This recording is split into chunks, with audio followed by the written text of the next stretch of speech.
make sure. And here we are, jumping into game number 3. Again, it's 1-1 for these two teams. The Battle of the Skies going on here. The Falcons and TNC Pro Team. Wow. Nice try. Was that a... Yeah, that was a little bit louder than I expected, but yeah, Zyda on a signature pick for himself, and I think you can even look at Falcons' lineup, and you know, these are all heroes that we've seen them play time and time again. Yep. Flap looking to emulate what he did in game 2. He was so proactive on this XP lane Baksha, and it's going to work really well with the Kalea in the hands of Ogwin. Yeah. And maybe it was few that I was thinking of, was one of the only, like maybe 2 or 3 of the players in the MPL Philippines that likes to play this Zask opposite of Lancy like we saw earlier on. So yeah, I would say it's pretty balanced for both compositions for both teams here. Yeah, before this playoffs, played it once and got a win with it. Don't recall exactly when, but it's in the numbers here that, yeah, he did play it once. Oh, 3 more. Oh, we shadow kill onto 3 more. TZ paired up with a Shield Unity as Kyle TZ picks up the first blood. Missed time there, spent a little bit too long, wasn't able to flicker out to safety, and he gives a kill early on. Not good, especially you're going up against a Baksha who will love that because that gives him so much room to just be more of a nuisance in the map. And that's the duel between these two in the EXP lane, who has the more map presence. Yeah, more map presence. That's kind of been the story though, right? Of just maybe XP lane in general, the way that it's been developing in the meta. Yeah. You know, I feel like that's been a big thing, and that's why we were saying earlier on, it's kind of like you turn into almost the roamer, or at least kind of like the roamer sidekick, you know, and that's what you're going around doing. But ultimately, I think it's a fun place to be in if you are an XP laner. You can be proactive, or you can also sit in the lane and just focus on that if you want to. We've seen that with some of the heroes that popped up. Oh, Benny Cutie. Oh, Marco. He's not level 4 yet. Oh, we can shadow kill onto Benny Cutie. Fortunately for Benny, there were minions, but still, the damage from Super Marco was more than enough as TNC tries to work on the turtle. Ogwin jumps in as well as Baptisi, and they get down Zyda. Lancy with a Crimson Beacon out. And still, Lancy will secure the turtle, but Yaoi AOG casted it right on time. 1 more hit away, and Yaoi escapes. Okay, he's not going. Yeah, that's a massive consolation prize. Oh, in the middle, Lancy in trouble. Okay, Lancy pops his Purified, though, and pew, pew, pew, with a Nightmaric Spawn brings him down. That was so cool from Kyle. He like literally like, it was almost like if he could walk away, yeah. You know, but he like shadowed away, and he's like, yeah, Fuse got it. Yeah, it's good. My captain's got him. 5-0 start for Falcons, 3 minutes in, a 2,100 gold lead. Everything has fallen apart for TNC Pro Team in the early game here. First 3 Martizi getting that kill up top, getting picked off by Kyle TZ and Flap, and then everything going wrong with the turtle. Except, again, a great consolation prize in the fact that Lancy was the one able to secure that turtle. It minimizes the lead that Falcons could have gotten at this point, but they definitely still are in control and have the lead.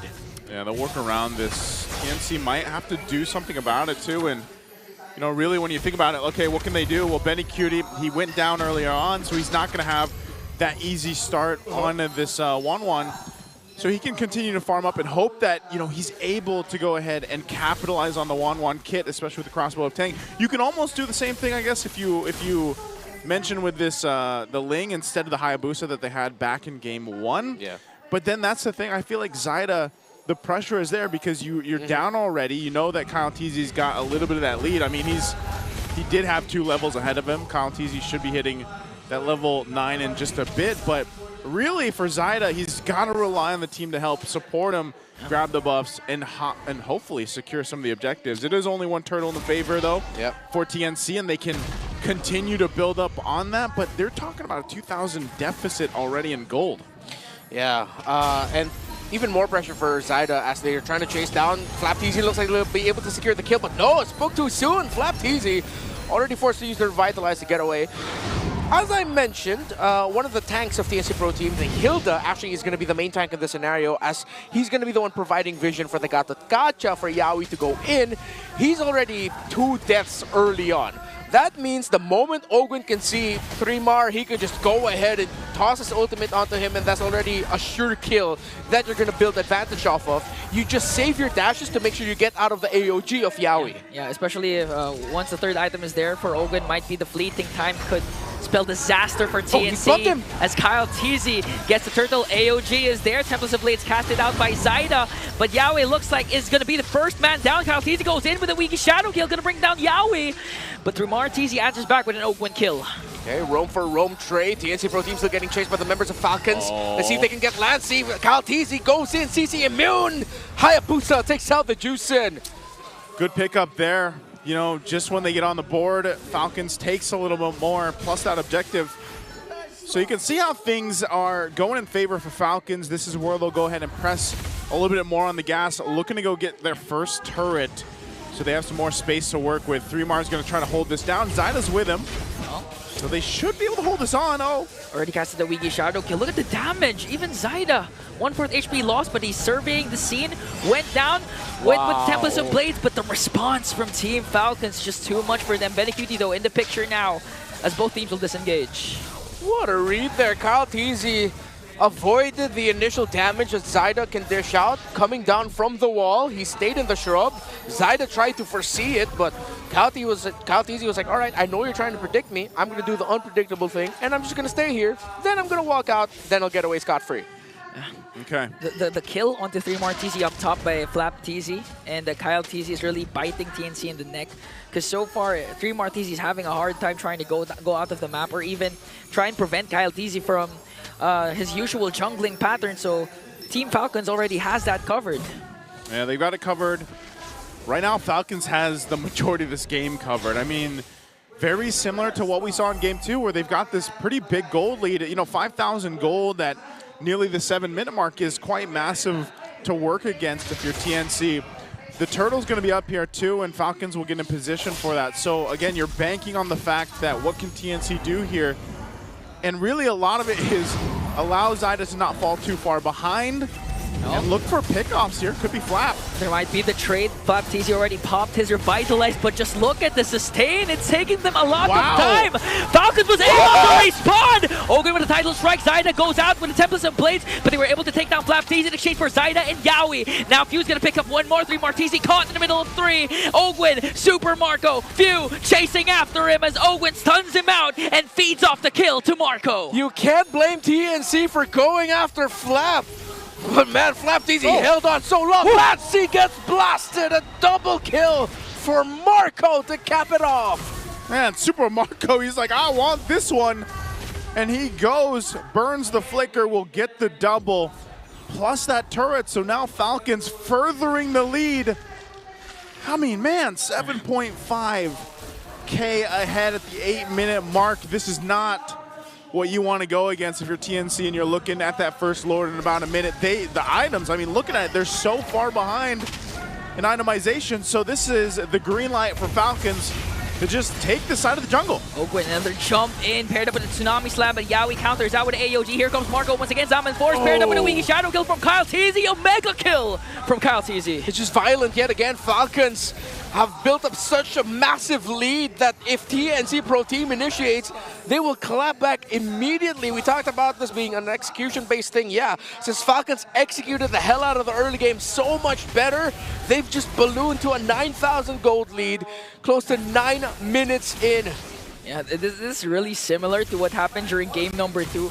Even down to the fact that the jungler and the gold laner of Team Falcons both have 4 kills.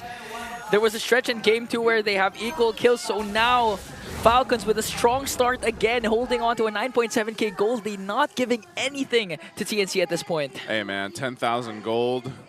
You are as happy as you can be if you're Falcons right now. Leading into this Lord, you know you've got the pretty much automatic secure on this, because TNC would be kind of crazy to even try to contest it, especially with a Ling. You know you got to go ahead and just plant Zyda on the opposite side of the map and just try to farm up, get some pressure somewhere, because you're not fighting Falcons. You're not even going for it, so you might as well just prep up for the defense. Now the problem with that is because of this lineup the Falcons have, it might be a similar cause where this first Lord is a game-winning push, just because of how far ahead they are. And the fact that, again, Ogwin on the Kalea can just jump on in, force something, at least a response, and there's only one Purify over there from Lancey. Yeah, not to mention 2 core items only for Benecuti. The Corrosion Scythe is also there for him, so in terms of damage output, it's going to take a lot for TNT to just burst down. Even Flapteezy, like we witnessed a couple of minutes ago.